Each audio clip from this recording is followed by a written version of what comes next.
ये कहानी इस बंदे निक की, जिसको अपनी पार्टी से निकाल दिया जाता है, इसीलिए वो खुद को इतना ट्रेन करता है कि वो काफ़ी ज़्यादा स्ट्रॉन्गेस्ट बन जाता है, अपनी एक न्यू पार्टी को डेवलप करता है।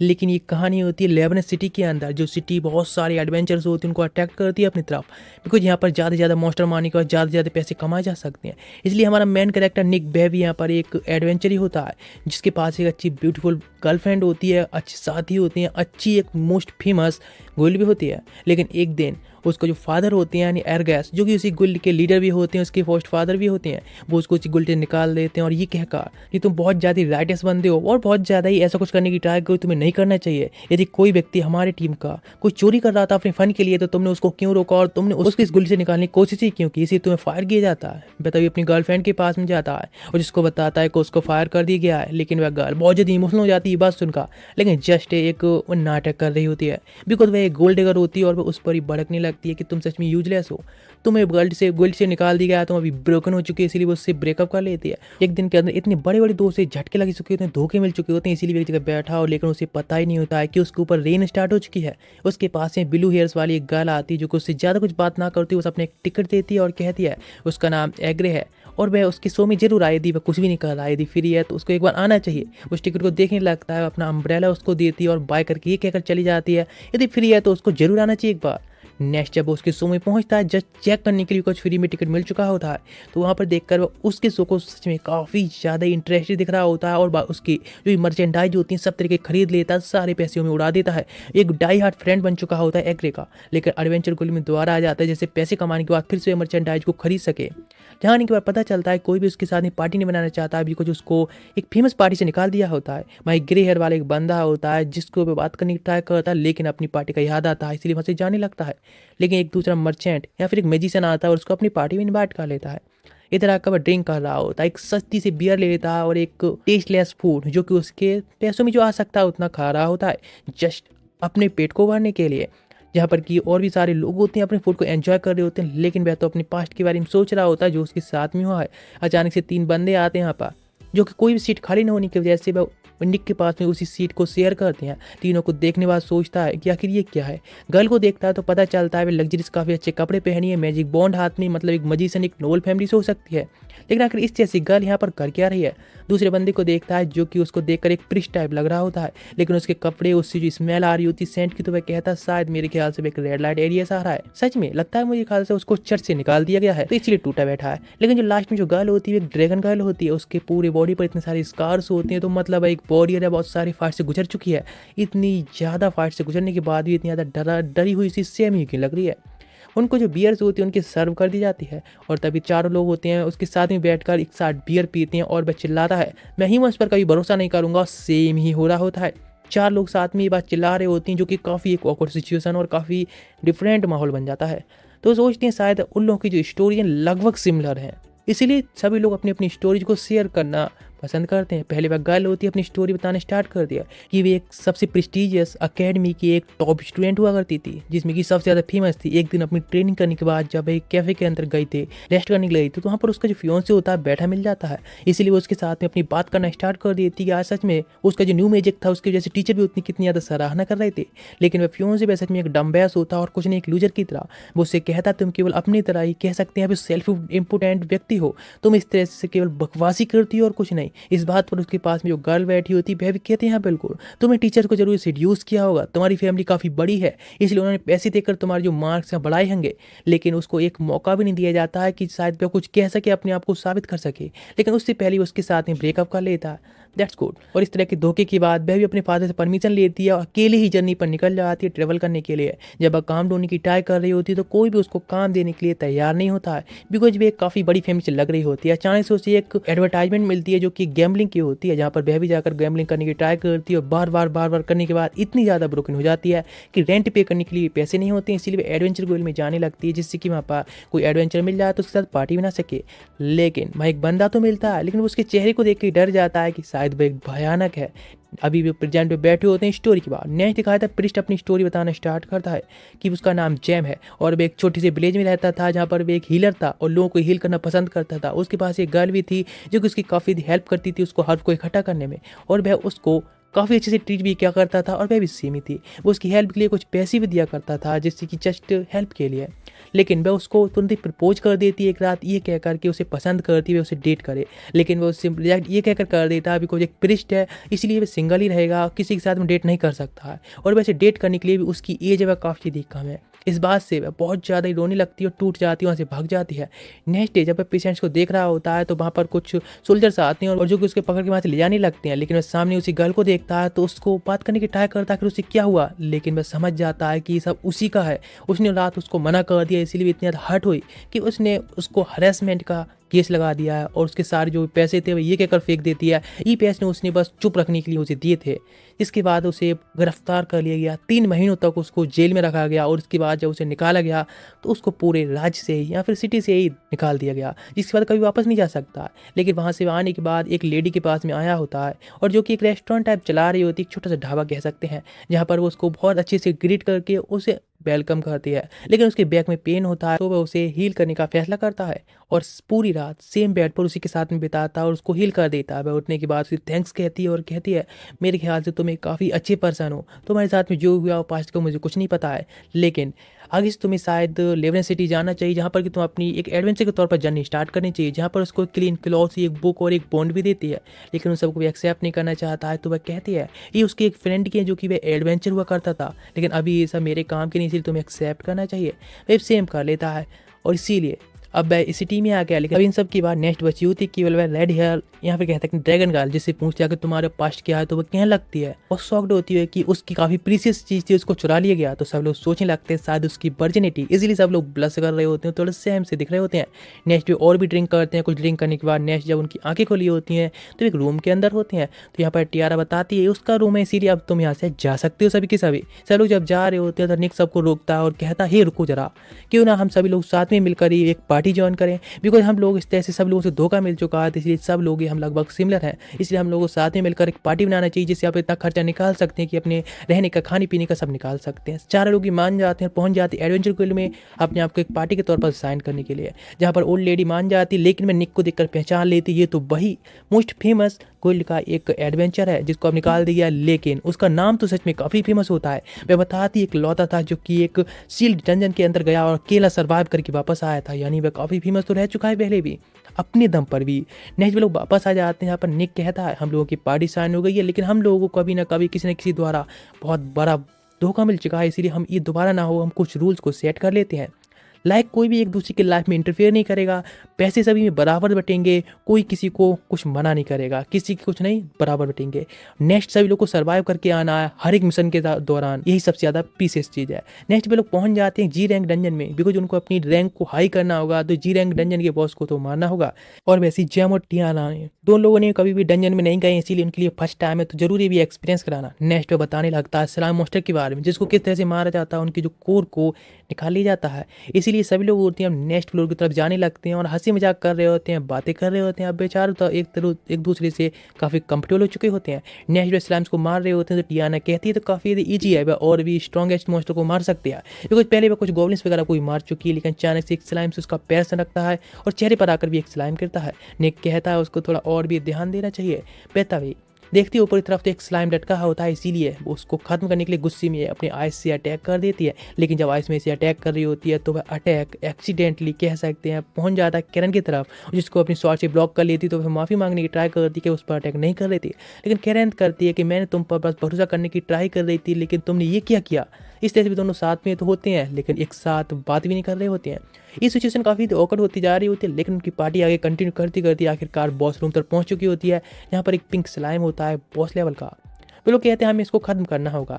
तुरंत ही सामने तरफ जाते टियाना और अपनी आइस मैजिक से अटैक कर देती है, जिससे कि वो पूरी तरह से जमने लगा होता है। टियाना कहते हैं दैट्स ऑल, इट्स काफ़ी ईजी था। जैसे अटैक करती है इसके बाद में अचानक से ब्लास्ट होता है, सबके ऊपर स्लाइम का लिक्विड गिरता है।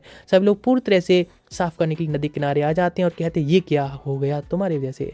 तो निक कहता है हाँ ऐसा कुछ होता है, स्लाइम मॉन्स्टर इस तरह से फट जाते हैं। और वह टियाना से कहता है कि तुम्हें किसी के बारे में जानकारी ना हो तो तुम्हें पूछ लेनी चाहिए, बिकॉज तुम्हें इन चीज़ों में काफ़ी कम एक्सपीरियंस है। और वह जेम्स ये भी कहता है कि फाइटिंग लाइन पर उसे थोड़ा पीछे रहना चाहिए, उसके पास में फाइटिंग का बहुत कम एक्सपीरियंस है इसीलिए। लेकिन सभी लोग एक दूसरे पर बिल्कुल भरोसा नहीं करना चाहते हैं, इसलिए अपने सारे जो इक्विपमेंट्स होते हैं बाहर रख देता है और बताना स्टार्ट करता है कि वह एक क्लोज कॉम्बैट में काफ़ी अच्छा है, लेकिन वह छोटे वेपन्स नाइफ टाइप में और लॉन्ग शॉर्ट स्वार को यूज़ करना ज़्यादा पसंद करता है, बिकॉज वह ना कोई मैजिक यूज़ कर सकता और ना ही कोई हीलिंग मैजिक यूज़ कर सकता और ना ही वह कैरन की तरह ही लॉन्ग स्वार यूज़ कर सकता है। इतना सब काफ़ी होगा शायद तुम लोगों को मुझ पर विश्वास बढ़ाने के लिए। इस बात पर प्रिंस जैम होता है, वह भी अपने बारे में बताना स्टार्ट करता है कि वह एक हीलर है, अपनी जो भी अच्छाई और कमजोरियाँ होती हैं सब बताता है कि उसको क्लोज कॉम्बैट में और अदर तरह के मैजिक्स में बहुत ज़्यादा वीक है। ये बात सुनकर टियाना होती है, वह अपने आप को बहुत गिल्टी फील कर रही होती है कैरन के लिए, इसलिए कैरन के पास जाती है और उसे बताती है कि वह आइस और अर्थ मैजिक काफ़ी अच्छी, यहाँ तक कि लाइटिंग और विंड मैजिक थोड़ा यूज कर लेती है, लेकिन फायर मैजिक के खिलाफ में वह बहुत ज़्यादा कमज़ोर है। और ये कहकर गुल्टी मारने के बाद बैठ जाती है कि शायद उसको रिजेक्ट कर दिया गया है। लेकिन तभी करण उसकी तरफ एक फायर बॉल फेंकती है जिससे कि वह अपने आप को बॉम अप कर सके, और मतलब वह उसकी माफ़ी को एक्सेप्ट कर लेती है। सभी लोगों के बीच में पैचअप हो जाता है, इसीलिए दोबारा निकल पड़ते हैं गॉब्लिन्स के हंट पर। जब सब लोग जा रहे होते हैं तो निक बताता है यहाँ पर बहुत ज़्यादा ही गॉब्लिन्स है, ये काफ़ी वीक है, लेकिन फिर भी ये लोग एक बार ग्रुप में अटैक करते हैं, यदि हम सतर्क नहीं रहे तो खतरनाक होगा, और ये ट्रैप यूज करते हैं। ये गॉब्लिन आकर जैम पर अटैक करता है तो ब्लॉक कर लेता है, निक आकर खत्म कर देता है। शॉर्ट से लिंक निक काफ़ी सारी गॉब्लिन्स को खत्म करता जा रहा होता है, बाकी सारे लोग भी सेम कर रहे होते हैं, उन्होंने काफ़ी सारे गॉब्लिन्स को ढेर कर दिया होता है। और तभी निक टियाना से कहता है कि अब तुम अपने मैजिक को यूज करके चेक करो कि आखिर आसपास में कोई गॉब्लिन्स है क्या। जब चेक करती तो पता चलता है आसपास में 10 गॉब्लिन्स है, लेकिन फिर शॉक होकर कहती है एक गॉब्लिन जिसका माना उसे काफ़ी ज़्यादा लग रहा है, जैसे कि एक बार में 5 गुना माना हो। वह कहने लगता है मेरे ख्याल से वह एक हॉक गॉब्लिन होगा, क्योंकि यहाँ पर काफ़ी अलग तरह के गॉब्लिन्स होते हैं नॉर्मल, लेकिन वह काफ़ी पावरफुल होता है, उसके ऊपर कोई मैजिक भी काम नहीं करता है, इसलिए वह काफ़ी ज़्यादा इम्यून होता है मैजिक के खिलाफ। जैम कहता है कि हमें यहाँ से अभी लौट जाना चाहिए। इस बात पर निक कहता है नहीं बिल्कुल नहीं, यदि हम यहाँ से वापस चले जाएंगे तो ये गॉब्लिन्स जाकर सिटी पर अटैक करना स्टार्ट कर देंगे, आसपास में ब्रिज पर अटैक करेंगे, काफ़ी बड़ा खतरा होगा, इसलिए हम इन सबको तो खत्म करना ही होगा। वह कहता है जैम से कि वह हम सभी लोगों के लिए वफ का यूज करेगा, टियाना है वह पीछे छुपकर अटैक करेगी, हम सबको सीक्रेटली कवर करेगी, और करण और हम लोग सीधा फ्रंट पर अटैक करने के जाएंगे, और करण है जो कि इस हॉक गॉब्लिन को अपनी स्वार्थ से खत्म करेगी। सब लोगों की प्लानिंग होती है वह काफ़ी अच्छी होती है एक अच्छे टीम के तौर पर, और टीम लीडर के तौर पर उसने काफ़ी अच्छा किया होता है। नेक्स्ट वे लोग वहाँ से निकल पड़ते हैं सेम अटैक करने के लिए, और जब लोग अटैक करने जा रहे होते हैं यहाँ पर करण और निक दोनों लोग सीधा चार्ज कर देते हैं, और पीछे से जो टियाना होती है सीक्रेट अटैक कर रही होती है, जेम उनको बूस्ट कर रहा होता है, निक होता है सादा जो गॉब्लिन्स होते हैं उनको पंचेस से और शॉर्ट डैगर से मार रहा होता है, बाकी लोग होते हैं उसको लॉन्ग रेंज से कवर कर रहे होते हैं। टियाना तभी आइस में ऐसे अटैक करती है जिससे कि करण का रास्ता साफ हो सके, अपनी मैजिक का यूज करती है स्वाड के साथ में, और उस गॉब्लिन को हॉक गॉब्लिन को खत्म कर देती है। नेक्स्ट वे लोग वापस आते हैं और साथ में मिल जाते हैं, तो निक उन सब से कहता है उन सब के हॉर्न को कट कर लिया जाए, बिकॉज इनको बेचकर हम काफ़ी अच्छी अर्निंग कर सकते हैं। इस बात पर सब लोग शॉक्ड होते हैं। आखिरकार करण होती है अपनी स्टोरी बताना प्रेफर करती है, बताती है हम लोग ड्रैगन टाइप होते हैं, इसीलिए हम लोग हीरोज के पास में सभी नोट पर काम करने साथ में काम करना पसंद करते हैं, और बताती वह भी हीरो कालियो के साथ में काम करती थी, वह भी काफ़ी अच्छा था, उसके लिए काफ़ी प्रोटेक्टेड भी था। एक दिन उसके पास आता और कालियो कहता है कि हम लोग न्यू एडवेंचर पर जाने वाले हैं, इसी तैयार हो जाओ। तो वह भी अपनी तैयारी करने लगती है, लेकिन उसके पास में एक स्टोन टाइप हेirloom होता है जो उसके फादर ने दिया होता है, यानी ड्रैगन किंग ने दिया होता है, जिसको अपने सारे सामान के साथ में रख देती है। उसके पास में तभी कैलियो आता है और कहता है हम इतने सारे सामान को ले आना प्रेफर नहीं कर सकते, इसलिए ऐसे चलते हैं। वह तुरंत रख कर चली जाती है, उसका पीछा करती हुए एक डंजन में आते हैं, जितने भी सारे मॉन्स्टर्स का सामना हो रहा सबको खत्म करती जा रही होती कैरन, बाकी सारे लोग उनके लूट को लूटने का काम करते हैं।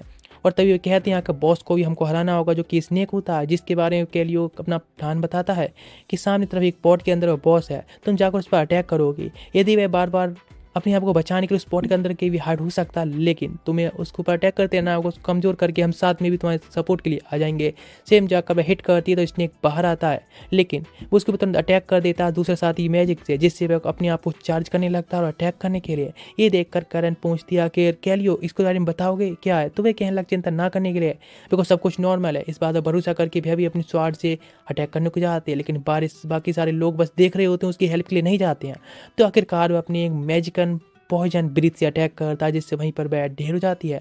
उसके पास में जाता है और स्नेक को एग्जिस्ट होने के बाद खत्म कर देता है कैलियो, और बताता है जब ये स्नेक इस तरह की ब्रीथ यूज करता है तो पूरी तरह से एग्जिस्टेड हो जाता है, इसलिए तुम्हारा इतना ही काम था और तुमने पूरा किया है। वे लूट करने के बाद में वहीं पर करण को छोड़कर चले जाते हैं, लेकिन करण भी आखिरकार अपने आप को संभालती, वह भी एक ड्रैगन टाइप है, तो इसीलिए उसकी इतनी मारना इतना आसान नहीं है, इसलिए पहुंच जाती है अपने रूम के बाहर। सारे लोग देखकर शॉक्ड जाते हैं, बताते हैं केलियो ने बताया था कि करण तो मारी जा चुकी है। वह कहती है केलियो कहाँ पर है, तो बताते हैं कि वह तो यहाँ से जा चुका अपनी पार्टी के साथ में। स्पीच जाकर अपने सारी चीज़ों को चेक करती है तो पता चलता है उसका हेयरलूम जो उसके फादर ने दिया था एक ड्रैगन ज्वेल के तौर पर कह सकते हैं, ड्रैगन किंग ज्वेल को, वह भी गायब होता है। इसीलिए पूरी सिटी में जगह जगह जाकर अदर सिटी में चेक करती, ढूंढने की ट्राई करती, लेकिन केलियो को कोई पता नहीं चलता है। अचानक से एक बंदे से वह टकरा जाती है जो कि खाना काफ़ी पसंद करता है और काफ़ी अच्छा एक फेमस एडवेंचर होता है।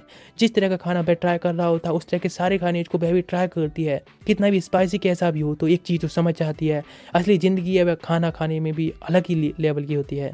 इसी सारा पैसा खत्म होने के बाद तो एडवेंचर वर्ल्ड में आती है कुछ पैसे अर्न करने के लिए, और यहाँ पर हम लोग मिल गए। और नेक्स्ट डे का सीन दिखाया जाता है, निक करण को लेकर गया होता है, उसे कुछ स्नैक्स दिलाता है जिससे उसका बिलीव होता है काफ़ी अच्छा होता जा रहा होता है निक के अंदर, और वे कुछ बात करती हैं अपनी पास्ट के बारे में। फिर नेक्स्ट एडवेंचर वर्ल्ड में आती हैं तो सब लोग उन्हें पहचानने लगे होते हैं, उनको इतने फेमस होते जा रहे होते हैं। लेकिन एडवेंचर वर्ल्ड के लीडर के असिस्टेंट उसको बुलाकर ऊपर ले जाती है। यहाँ पे एडवेंचर वर्ल्ड लीडर होती हैं, वह कहती हैं कि तुम्हारे लिए हमारे पास एक टास्क है जो तुम ही पूरा कर सकते हैं, जो कि एंशिएंट सीक्रेट फैसिलिटीज़ का होता है, जो कि एंशिएंट टाइम से बेडूइन यहाँ पर है, जो कि काफ़ी यदि हाई लेवल हाई फैसिलिटीज़ की है, जिसके अंदर एक स्वाड है जिसको तुम्हें वापस लाना होगा, जिसके बदले में तुम्हें काफ़ी अच्छे पैसे मिलने वाले हैं। तो वह सारी इनको इन्फॉर्मेशन लेने के बाद निकल पड़ता है, और रास्ते में उनको जो भी मॉन्स्टर्स लिजर्ड्स मिल रहे होते हैं उनको खत्म कर रहे होते हैं। लेकिन जब आगे तरफ जाते हैं तो यहाँ पर काफ़ी यदि हाई लेवल टेक्नोलॉजी देखने को मिलती है। कैमरा जो होती है, ऑटोमेटिक लाइट्स होती हैं। सामने तरफ जब बढ़ कर जाता है तो एक रूम अचानक से खुल जाता है, जिसके अंदर जब लोग जाते हैं तो एक बहुत बड़ा एक हॉल भी होता है। जब अंदर तरफ बढ़ते जाते हैं शॉक्ड होते हैं सारी चीज़ों को देखकर, लेकिन जब आसपास में देख ही रहे होते हैं एक आवाज़ आती है, वेलकम गाइस। तो तुम सबकी अब तक जो जर्नी गई है काफ़ी अच्छी गई है ना। तो तभी देखते हैं तो एक स्वाड के अंदर से आवाज़ आ रही होती है कि ब्रोकन स्वाड होती है। थोड़ी देर सोचने के बाद निक उसे उठाने की ट्राई करता है तो स्वाड से आवाज़ आती है, मुझे बीच मत देना, मैं काफ़ी टाइम से यहाँ पर कैद हूँ, मैं अभी अब थोड़ी सी एक्शन को एंजॉय करना चाहता हूँ। अचानक से वहाँ पर काफ़ी सारी तबाही होने लगती है या फिर जगह काँपने लगती है। सामने एक धुंध हो जाती है और उसके सामने एक गोलेम टाइप मॉन्स्टर आ जाता है, जिसको देखकर वे शॉक्ड जाते हैं। तुरंत ही टियाना होती है उसको प्राइसी मैजिक से अटैक करती है, लेकिन उस मैजिक से कुछ नहीं होता है। तो करण अटैक करने की जाने लगती है अपने फ्रेंड्स को प्रोटेक्ट करने के लिए। पास्ट में जो हुआ था फिर भी एक बार बिलीव करने को ट्राई होती है, सब लोग रोकने की ट्राई करते हैं लेकिन कोई फायदा नहीं। उसके ऊपर एक आइस मैजिक का अटैक अगर हिट होता है जिससे वह पीछे आकर गिरती है, उसके सर पर भी एक अटैक होता है। तभी वो पूरी तरह से अनकॉन्शियस जाती है। ये सब देखने के बाद निक सोचता है कि अब उसे लीड ले लेनी चाहिए, बिकॉज इस तरह से हम फंस गए तो सारे लोग मारे जाएंगे। इसलिए कुछ टाइम वाय करने के लिए अटैक कर देता है, उसके पैर को कट कर देता है। लेकिन वह गोलम अपने पैर को तुरंत ही रिजनरेट कर लेता है। वह कहते हैं तो काफ़ी खतरनाक हो रहा है, इस तरह से तो कोई काम ही नहीं कर रहा है अटैक। स्वाड उससे कहते हैं उसके हाथ में होती है कि इस तरह के अटैक से तो कुछ भी काम नहीं आने वाले हैं, चाहे मैजिक का करे चाहे स्वाड का। इसीलिए एक ही तरीका बचा है कि वह उसको यूज करे। वह भी अब क्या ही कर सकता है, इसीलिए उसकी इंस्ट्रक्शन को सुनता है और जैसे वह कहने को कहता है वैसे तरह से स्वाड को पकड़ता है और उसको यूज करने लगता है। अचानक से उसके अंदर से लाइट करते हुआ एक ब्लेड निकल के आता है, काफी बड़ा ब्लेड होता है। और निक ने कहा होता है सभी लोगों से यहाँ से गेट तोड़कर बाहर की तरफ भागने के लिए, सब लोग वही ट्राई कर रहे होते हैं लेकिन वे लोग फेल रहते हैं। तो टियाना कहती है इस तरह से अटैक्स हमारे किसी काम के नहीं, एक अनरिस्ट्रिक्टेबल गेट है, इसीलिए कोई फायदा नहीं। इधर कहता है गोलेम जो कि जाकर निक पर अटैक करता है लेकिन वो उसके हाथ को कट कर देता है। लेकिन वो यही देखकर शॉक दे जाता है, जो हाथ उसका कटा होता है उसके अंदर खुद की लाइफ होती है और आकर अटैक करने लगता है निक के ऊपर। निक उसे दूर करने की ट्राई करता है लेकिन गोलेम अटैक करके उसको एक गड्ढे के अंदर फेंक देता है। टियाना गुस्से में आती है, अटैक कर देती है और फ्रीज कर देती है उसको पूरी तरह से और कहती है करण तुम जाकर चेक करो निक सेफ है या नहीं, उसको पूरी तरह से उसकी सेफ्टी देखो। बस सेम इसमें सक्सेसफुल रही होती है उस गोलेम को फ्रीज करने में। जब करण चली जाती है तो गोलेम भी खुद को आज़ाद करा लेता है। तो जब जेम उसको बूस्ट करता है उसके मैजिक को, तो टियाना फिर से मैजिक से अटैक करने लगती है कुछ टाइम को बाय करने के लिए। इधर दिखाया था करण जो कि काफ़ी सारे स्टोन्स को हटा रही होती है अंदर की तरफ, जैसे कि वह ढूंढ सके निक किधर है। अंदर से आवाज़ आती है तुम उसको यहीं पर अकेला छोड़कर यहाँ से चली जाओ। तो वह कहती है चुप रहो बेवकूफ कहीं के, हम यहाँ पर साथ में आए साथ में जाएंगे वरना कोई भी नहीं जाने वाला है। आखिरकार वो उसको लास्ट स्टोन को हटाने के बाद बाहर तरफ निकाल लेती है। उसके अंदर भी काफ़ी ज़्यादा कॉन्फिडेंस अब बढ़ चुका होता है, उसके साथ फ्रेंड्स हैं। अब जो स्वाड जिस तरह के इंस्ट्रक्शन उस तरह की स्पेल बोलने के लिए कहती है तो वह सेम करता है। नेक्स्ट बाहर तरफ दोनों लोगों की मैजिक पावर लगभग खत्म हो चुकी होती है, मरने वाले होते हैं। वह गोलेम उनको खत्म करने जा रहा होता है, उससे पहले ही पीछे एक अटैक आता है और उस गोलेम को ब्लास्ट कर देता है। वह ये देखकर शॉक्ड रह जाते हैं। उनके सामने जो नज़ारा होता है, करण और निक दोनों लोग फ्यूज हो चुके होते हैं। उसके स्वाद में जो ब्लेड होता है वह काफ़ी ज़्यादा पावरफुल लग रहा होता है। और ऑफ कोर्स ये सब उसी एंशिएंट स्वाड की वजह से हुआ होता है, जिस स्वाड का नाम होता है स्वाड ऑफ बॉन्डिंग या बॉन्डिंग की वजह से कह सकते हैं। नेक्स्ट जो गोलेम होता है दोबारा से खुद को रीजनरेट कर लेता है, लेकिन इस बार निक पूरी तरह से पावर के साथ में अटैक करने को तैयार होता है और तारा अटैक करके उसको पूरी तरह जला देता है और उसको खत्म कर देता है। उसका और भी बाहर जाता है और दोनों लोग भी अब सेपरेट हो चुके होते हैं लेकिन एडजस्टेड हो चुके होते हैं। उसके हाथ में जो स्वाड होती है वह काफ़ी अच्छी होती है उसके लिए फाइट करने के लिए, इसलिए वो वापस उसको करने जाना चाहते हैं गिल्ड में। लेकिन स्वाड अचानक से एक बच्चे में बदल जाती है कजुआ नाम से और कहता है कि मुझे इस तरह से ट्रेड मत करना, किसी एंशिएंट जगह पर बेच मत देना, मैं तुम्हारे साथ में रहना चाहता हूँ, थोड़ी एक्शन मैं भी करना चाहता हूँ। वे लोग मान जाते हैं और वापस आने के बाद अपने जो भी पैसे होते हैं उनको डिवाइड करते, सभी लोगों को बांट देते हैं। लेकिन जिसके अपने सब खर्च करने के बाद उन पर इतना भी पैसा नहीं बचा होता है कि वे एक ठीक से खाना अफोर्ड भी कर सकें, बिल्कुल ब्रोकन हो चुके होते हैं। इसलिए नेक्स्ट क्या करना चाहिए कि हमें खाने वगैरह का भी इंतजाम करने के लिए तो नेक्स्ट पहुंच जाते हैं एक डंजन के लिए। उन्हें एक डंजन में एक्सप्लोर करके कुछ पैसे कमाने होंगे, लास्ट तरीका बचा होता है। इसीलिए एक आइस टाइप डंजन में आ जाते हैं जहाँ पर एक बहुत बड़ा मॉन्स्टर उनको दिख रहा होता है, जिससे कहते हैं काफी पावरफुल लग रहा है, इसीलिए हमें थोड़ा दूर डिस्टेंस रखना चाहिए। नीचे देखकर शॉक्ड जाते हैं, करण पहले ही पहुंच चुकी होती है और कहती है गाइस इधर आ जाओ जरा। इस बात पर कजुमा एक गेम के तौर पर इसे एक्सेप्ट करता है, स्पीड से वह भी जाने लगता है करण के पास में। जैसे उस गोलम के पास पहुंच जाते हैं तो वह बंदा मॉन्स्टर पे अटैक करता है, लेकिन आसानी से ही कजुमा उसके अटैक को ब्लॉक कर लेता है। ये देखकर सब लोग शॉक्ड जाते हैं, इतना बड़ा मोस्ट पावरफुल मॉन्स्टर जो कि इतना पावरफुल लग रहा है, उसके अटैक को इतनी टीनी स्वार से कजुमा ने रोक लिया है। सब शॉक्ड जाते हैं, तो पहले से काफी ज्यादा पावरफुल है। वह पीछे तरफ चला जाता है तो आइस में से अटैक करता है, जिसको अपने स्वार से रिफ्लेक्ट कर देता है और कहता है चलो तो ठीक है। स्पीड से जाने लगता है अटैक करने के लिए। जब स्पीड जाकर अटैक करता है तो उसको वह बंदा ब्लॉक कर लेता है, मॉन्स्टर ब्लॉक कर लेता है। तो वह कहता है ठीक है मेरे पास कुछ और भी, और अपनी एक क्लोन को बना लेता है, जिसके साथ में से कंफ्यूज कर देता है और दोनों साइड से अपनी क्लोन से अटैक कर देता है और उस मॉन्स्टर को खत्म कर देते हैं। जिस बार निक आता है और कहता है तुमने काफी अच्छा किया, लेकिन वो लोग कहते हैं पूरी तरह से तुम एग्जस्टेड लग रही हो। तो वह कहता है हाँ मैंने थोड़े हाई लेवल का मैजिक यूज कर लिया था उस क्लोन को प्रोड्यूस करने में, लेकिन फिर भी अभी वह काफी यदि पावरफुल है। नेक्स्ट वे लोग वापस जा रहे होते हैं, बिकॉज जेम और टियाना दोनों ही बहुत ज़्यादा थके होते हैं, इसलिए रेस्ट कर रहे होते हैं। और वे लोग तीनों खाना खाने के लिए जा रहे होते हैं। अचानक से रेस्टोरेंट के पास में पहुंचते हैं, जिसको देखकर एकदम शॉक रह जाता है, बिकॉज ये वही रेस्टोरेंट होता है जहाँ पर कि उसकी गर्लफ्रेंड ने उसे डंप किया था। इसलिए सभी फ्रेंड से कहता है क्या हम दूसरी जगह चलें, लेकिन उससे पहले ही वे लोग तो एंट्री मार चुके होते हैं। अरे बाहर में जाए, तुम्हारी फीलिंग्स, अपना पेट भरना जरूरी है, पेट पूछे सबसे पहले। नेक्स्ट अंदर चले जाते हैं तो करण कहती है कि तुम क्या ऑर्डर करना चाहोगे, तो कहता तुम ही कर दो। नेक्स्ट उसकी एक जानी पहचानी आवाज़ सुनाई देती है, तो देखता है तो वहाँ पर पहले से उसकी जो डंप गर्लफ्रेंड होती है वो बैठी होती है एक दूसरे बंदे के साथ में। तो दूसरा बंदा होता है नॉर्मल से बेचारा सीधा दिख रहा होता है, उसे एक बर्थडे गिफ्ट लाया होता है, लेकिन वह कहती है उसे अपने विलेज वापस जाना है, उसकी मॉम है बहुत ज़्यादा सिक है, इसीलिए उसको कुछ पैसों की ज़रूरत है। वह बंदा कहता है ठीक है मैं उसको अरेंज करता हूँ, कुछ चिंता मत करो तुम। ये सब देखने के बाद निक कहता है ओह लगता है अब ये बहुत ज़्यादा हो रहा है, इसीलिए उस बंदे के पास में जो सीट होती है उस पर जाकर बैठ जाता है। वह गर्ल उसे देखती है और शॉक्ड हो जाती है। मैं कहता है वह चिंता मत करो, उसका जो बर्थडे है तो एक साल में कई बार आता रहता है, जैसे कुछ महीने पहले जब वो उसके साथ थी तो उसने भी उसको बर्थडे गिफ्ट दिया था। लेकिन वह बंदा तो अब तक शॉक्ड होता है, समझ नहीं पा रहा होता बात क्या चल रही है। लेकिन इस बात पर गर्ल कहती है हे तुम यहाँ से दफा हो जाओ। लेकिन वह कहता अरे तुम्हें तो अपने मदर की सिकली बीमारी के लिए पैसे चाहिए ना, लेकिन पैसे तो पहले ही मर चुकी है ना, बिकॉज तुमने कुछ मंथ पहले मुझसे उसके फ्यूनरल के लिए पैसे मांगे थे। इस बात पर वह गर्ल बहुत ज्यादा फ्रस्ट्रेट होती है और गिफ्ट उस पर फेंक कर चली जाती है उसका।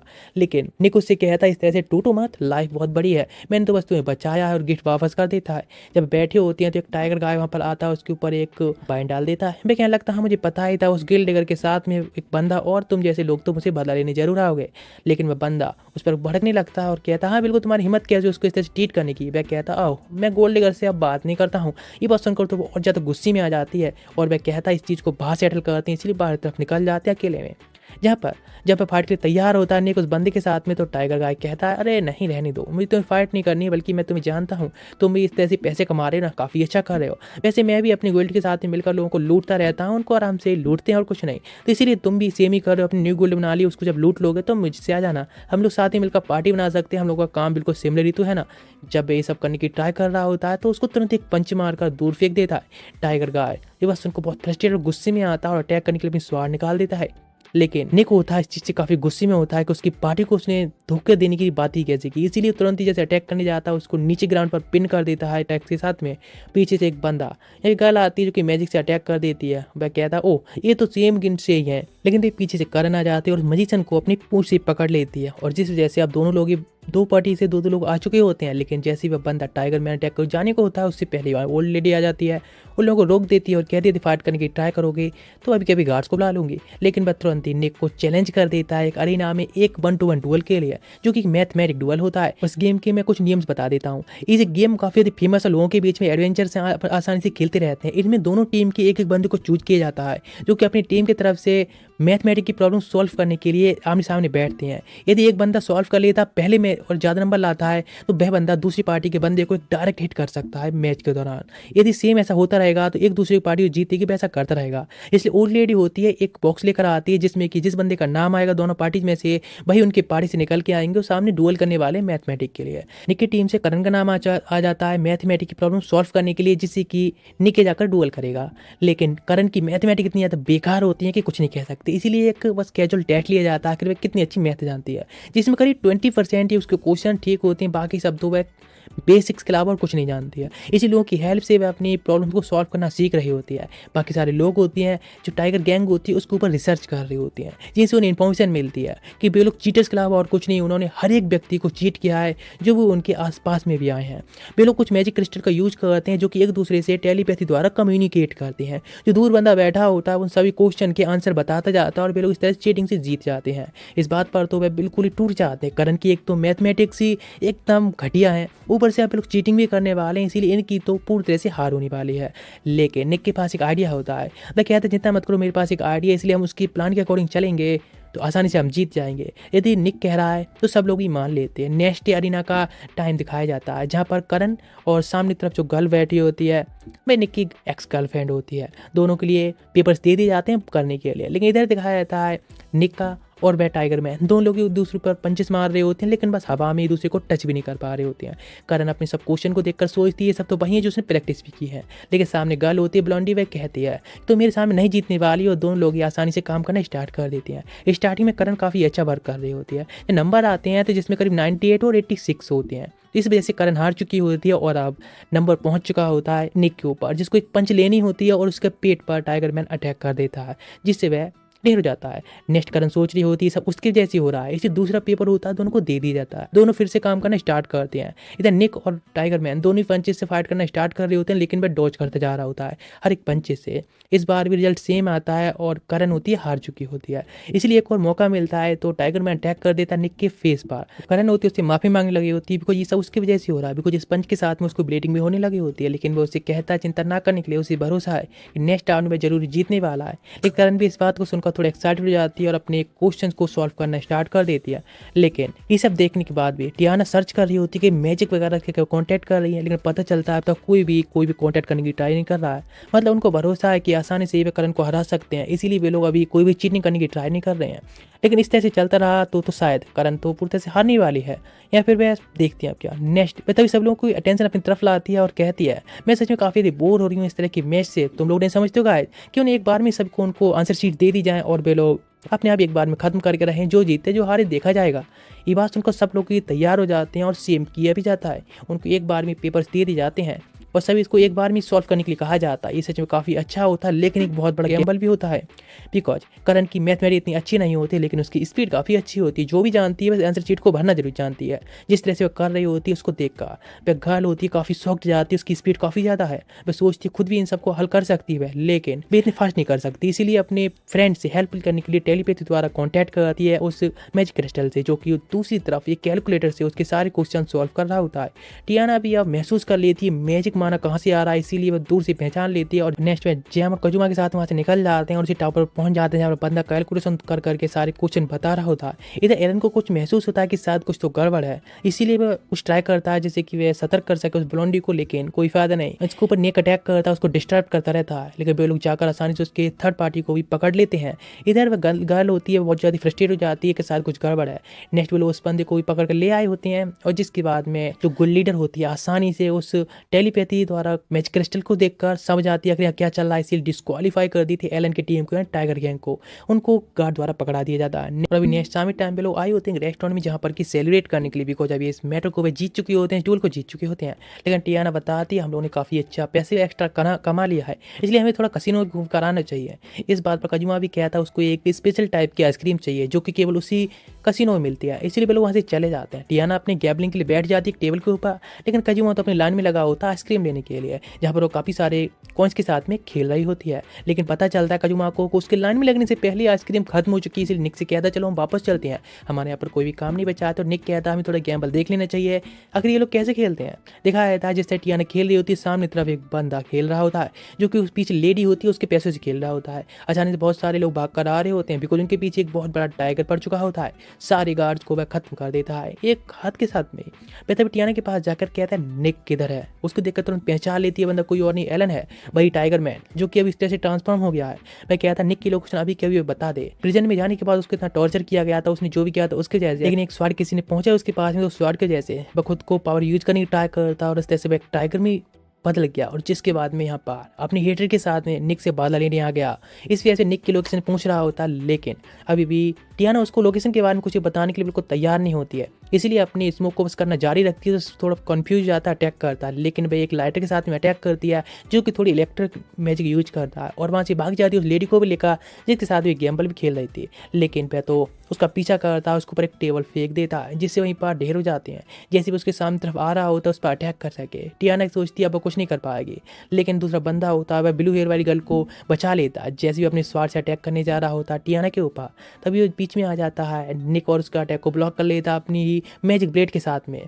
और तभी ये देखकर वह शॉक्ड हो जाता है और कहता है उसकी मैजिक स्वॉर्ड की पावर यूज करते हुए कि मैं तुम्हें नहीं छोड़ूंगा, और खुद को ट्रांसफॉर्म कर लेता है एक और बड़े टाइगर के साथ में, उसको पीछे तरफ फेंक देता है। लेकिन टियाना कहती है उसके साथ में फ्यूज करने के लिए। इस बात पर निक भी पीछे तरफ जाता है, उसके साथ में उस स्वॉर्ड को यूज करके खुद को फ्यूजन कर लेता है। दोनों लोग एक गर्ल टाइप एक नाइट में बदल जाते हैं जो कि फ्लाई भी कर सकता है।